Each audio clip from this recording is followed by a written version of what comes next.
Nandito tayo ngayong araw ng Linggo sa Mabuhay Festival kung saan napakaraming mga kababayan ang dumalo para makita ang Black Eyed Peas member at ang proud Pinoy na si Apple de Ap. Ganito ang eksena Linggo ng gabi sa itinuturing na longest-running Filipino festival sa Toronto. Marami sa mga nakausap ng Omni News, iisa ang layunin dito. Apple the App, the one and only. It was last minute that I heard that he was here, so I called the whole family and told them we gotta come here. Habang lumulubog ang araw, mas dumadami ang pumapalibot sa entablado. Pero bago pa ang nakatakdang pagtatanghal, nagkaroon ng meet and greet sa mga fans ang Grammy Award-winning artist na siyang naging pagkakataon din para makausap ng Omni News. Apple, quick question, how's Toronto treating you so far? Love Toronto. We have a long history. We've been coming here since 1998, and it's great to be back amongst my kabayans and celebration of our culture. So, it's always great to be here. That's beautiful. And Bebot is also trending, especially with younger generations now. What's that like for you? Well, first of all, big shout out to the next generation for digging in the crates, as they say, going back.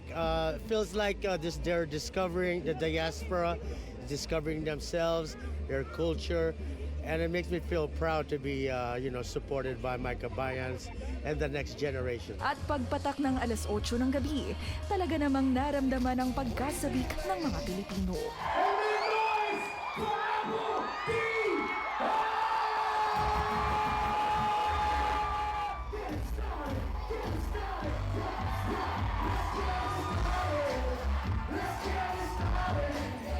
Sinimulan sa awiting ito at sinundan ng ilan pa sa mga kantang pinakakilalang awitin ng Black Eyed Peas sa buong mundo.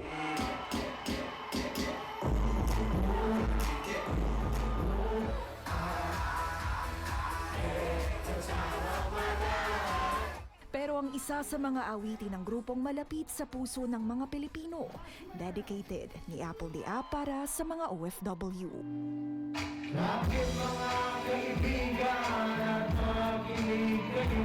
Ang pagpaperform ni Apple lalo sa wikang Filipino, inilarawan ng mga manonood na isang pangarap at once in a lifetime.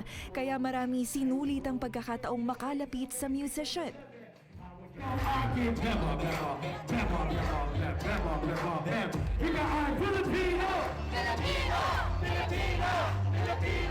Pero di lamang nostalgia ang excitement na ito ng komunidad. Lalo't ang awiting unang inilabas noong 2005, nag-viral muli matapos ang 2 dekada. Na inabangan ng marami, karamihan lumaki na rito sa Canada. I think that's also the only song where I ever heard the word like Filipino repeated over and over again. So I was like, it felt like, that's me. Like this is for my cultures, for my people. And so I felt like there's that kind of connection to it.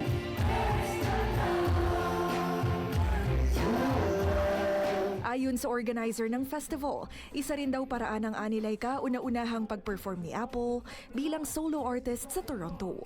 Para iengganyo ang second-generation Filipinos na mas tangkilikin ang mga pagtitipon ng komunidad. It shows that, there's a lot of things in Mabuhay for everyone. Patuloy ding gumagawa ng musika si Apple kasama ang mga Filipino artists, tulad ng awiting Wind It na inilabas kasama si Elest Morena ngayong taon. Wind It is just it's a fun song, and it's I make it a point to collaborate with more Filipino artists from the Philippines, and making world music and something refreshing and new.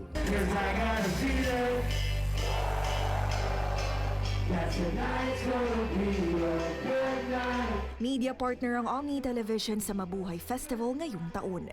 Sa kanyang set na ito sa entablado, malinaw na matatag pa rin ang koneksyon ni Apple de Ap sa Filipino community. Maraming salamat!